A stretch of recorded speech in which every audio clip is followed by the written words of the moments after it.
Hi, everyone, and welcome back to another episode of our English Learning podcast. I'm Jennifer, and as always, I'm here with my amazing co-host, Elizabeth. How are you doing today, Elizabeth? I'm doing great, thank you. I'm really excited about today's topic because it's both provocative and fascinating. From a historical perspective, are women smarter than men? This is a question that has been debated for centuries, and it touches on so many aspects of history, culture, and society. Today, we're going to dig into the historical roles of men and women, how intelligence has been understood over time, and whether there's any truth to the idea that women might be smarter than men. That's right, Elizabeth. This is such an interesting topic because it challenges us to think about what intelligence really means and how it has been measured and perceived throughout history. The idea of one gender being smarter than the other is something that has been discussed, debated, and often distorted over time. Today, we're going to explore the history of this debate and see if there's any evidence to support or refute the claim. Exactly. And for our listeners out there, as always, we'd love to hear your thoughts on this topic. Do you think women are smarter than men, or do you believe that intelligence is more or less equal between the genders? Share your opinions with us, and we might even feature them in a future episode. So, Jennifer, let's start by discussing the historical context. How has intelligence been understood and measured throughout history? Well, Elizabeth, historically, intelligence has been a difficult concept to define and measure. For much of human history, the idea of intelligence wasn't discussed in the same way that we talk about it today. Instead, people's value and abilities were often judged based on their social roles and the skills needed to survive in their particular environment.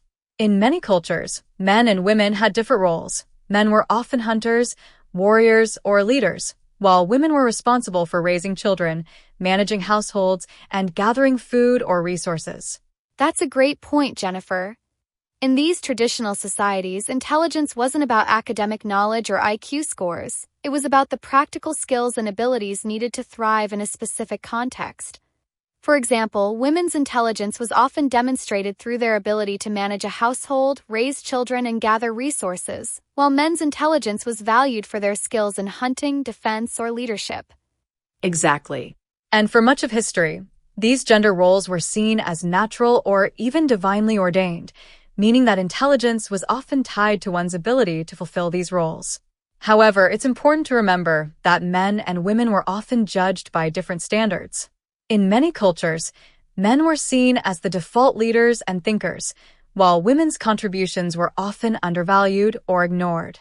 That's such an important point, Jennifer. For centuries, women's contributions to society were often hidden or overlooked, even though women were responsible for much of the work that kept families and communities running. In many ways, this reflects a bias in how intelligence has been understood and measured historically.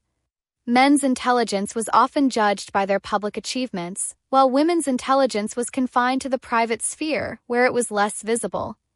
Absolutely, Elizabeth. And this brings us to one of the key issues in the historical debate about intelligence, the fact that women were often denied access to education.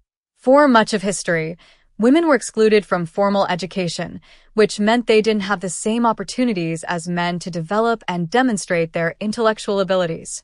This lack of access to education led to the widespread belief that women were inherently less intelligent than men. Yes, Jennifer, and that belief persisted for centuries. In many cultures, it was assumed that women were naturally less capable of intellectual pursuits, and this idea was used to justify their exclusion from schools, universities, and other places of learning. But of course, this wasn't because women lacked intelligence. It was because they lacked the opportunities to develop their intellectual potential. Exactly. And despite these barriers, there have been countless examples throughout history of women who defied the odds and made incredible contributions to science, literature, politics, and the arts. From Hypatia of Alexandria, a brilliant philosopher and mathematician in ancient Greece, to Marie Curie, who won 2 Nobel Prizes for her groundbreaking work in physics and chemistry, history is full of examples of women whose intelligence and achievements challenged the stereotypes of their time.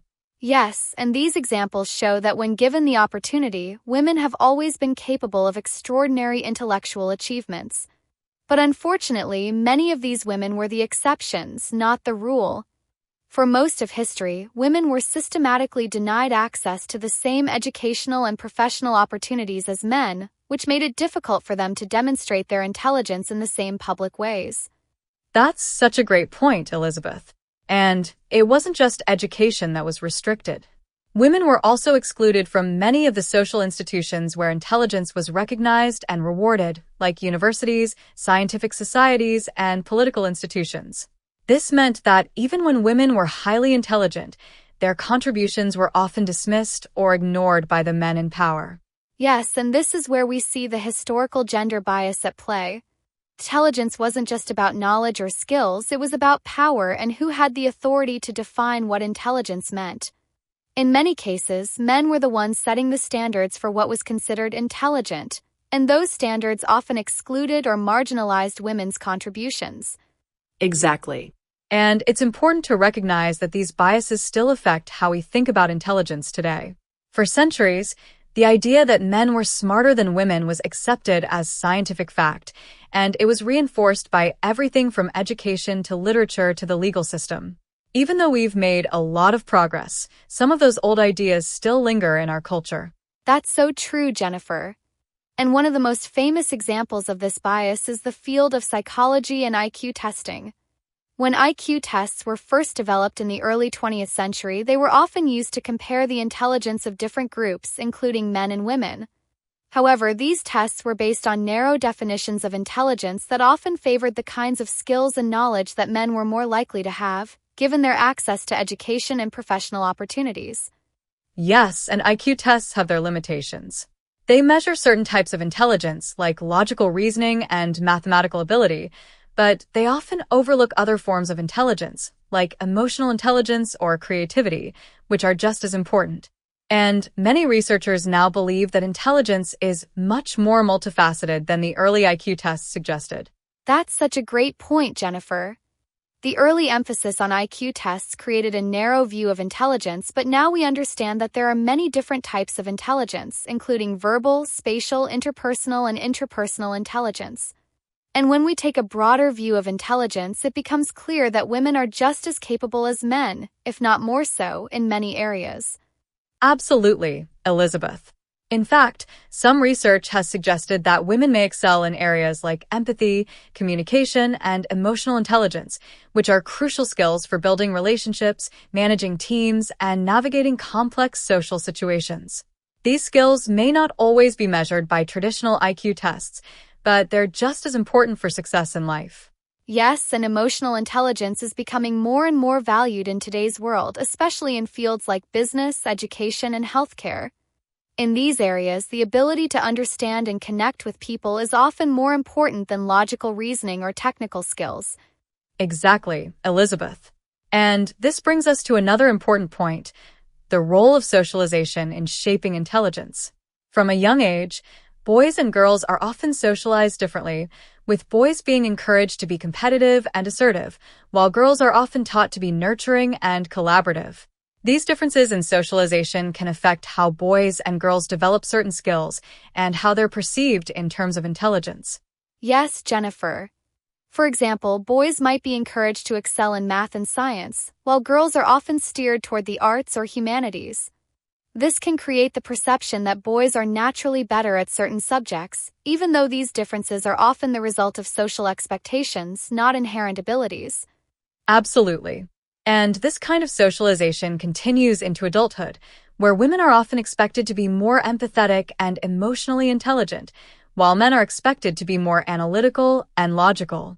These stereotypes can shape how intelligence is perceived, even though both men and women are capable of developing a wide range of skills.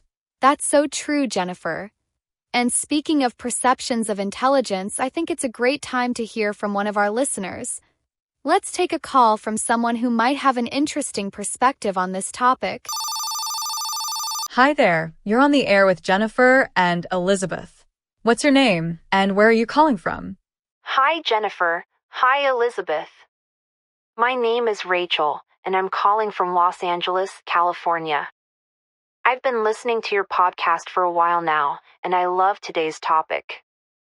I wanted to share my thoughts on the idea that women might be smarter than men, especially from a historical perspective.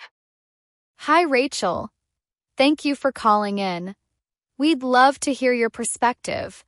What do you think about this idea that women might be smarter than men, historically speaking?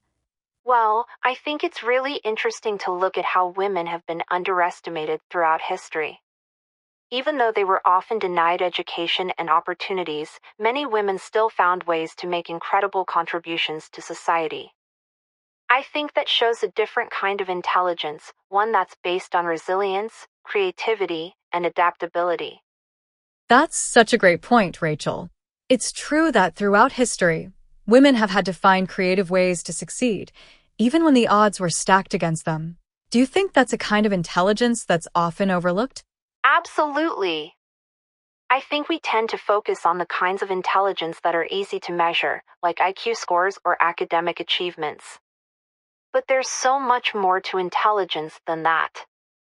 Women throughout history have been incredibly resourceful, finding ways to make an impact even when they were excluded from traditional avenues of power or knowledge. That's such a valuable insight, Rachel. Thank you so much for sharing your thoughts with us. Thanks for having me. I love listening to your podcast, and I'm excited to hear more episodes. Thanks so much for calling in, Rachel. Take care. Bye, Rachel. That was a great call from Rachel. She really highlighted the idea that intelligence isn't just about academic achievements or public recognition. It's also about resilience, creativity, and finding ways to succeed in challenging circumstances. Absolutely, Jennifer.